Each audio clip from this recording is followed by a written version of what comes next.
And if these governors truly care about border security, they should ask Texas Governor Ted Cruz and Florida Senators Marco Rubio. Isn't there some risk, though, that voters might feel like they're being lied to? When we're seeing images of, in El Paso, they've released 1,000 migrants on the street because the processing centers are overwhelmed there. How is that safe, as you guys talk about so often, when it's overwhelming border cities, and they're asking the Biden administration to reimburse them for charter buses to get them out of the area because they're totally overwhelmed? So again, it is a broken system, the immigration system, and it was decimated by the last administration. That is a fact. It was decimated by the last administration. What the last administration wanted was a border wall that was ineffective and used a use of taxpayers' dollars, and that's what we saw from the last administration with a decimated system that was certainly not helped by the last administration. Look, we understand. I'm not saying that there's not more work to do. We are saying there's more work to do. We are saying that the system is broken. But we are saying that as well, we have done a lot of work here to fix this system. The Vice President said to my colleague Chuck Todd over the weekend, the border is secure. She also caveated that to say we also have a broken immigration system and talked about the need to fix that.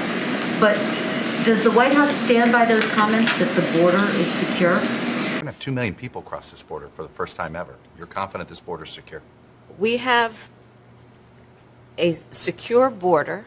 But that's the work that we have been doing. Is the border secure? I'm just going to refer back to the Vice President. We agree with her. She is saying that there's a lot of work to do, right? She also said that in that very statement.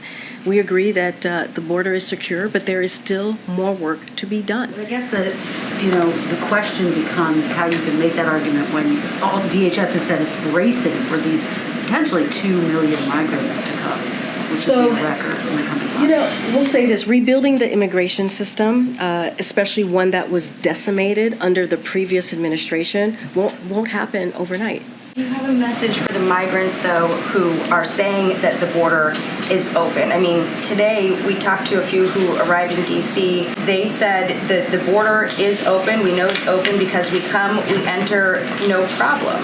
We haven't heard a message from the administration in a few months telling people not to come. We've heard you guys talking about trying to make it a more orderly process, but you're not telling people not to come. So Department of Homeland Security Secretary Mayorkas has been very clear.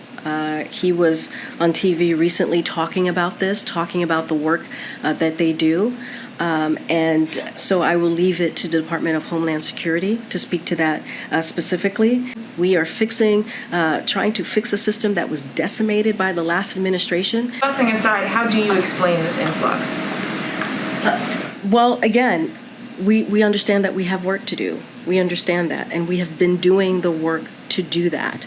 We have taken unprecedented action over the past year and a half to secure our border and rebuild a safer and orderly process system. Do you feel that the situation at the border is under control? Are you doing enough?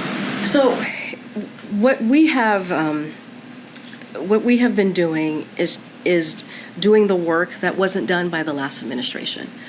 We are fixing a broken system. It is not like turning the light switch on. It is going to take some time. Do you think that Americans believe that the border is secure? What I can tell you is the record and the process that we have been using to make sure that we do our best to secure the border. We do our best to make sure that we fix a broken system that was left behind by the last administration. And that's what we're going to continue to do. We understand it's not like flipping a light switch.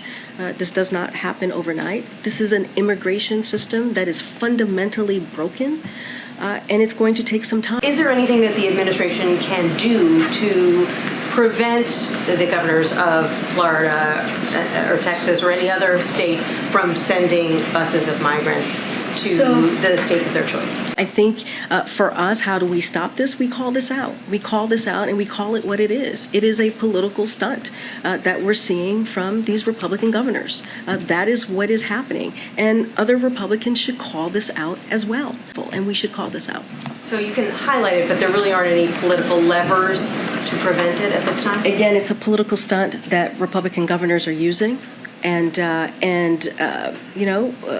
the question is, will Republicans call out their colleagues for playing political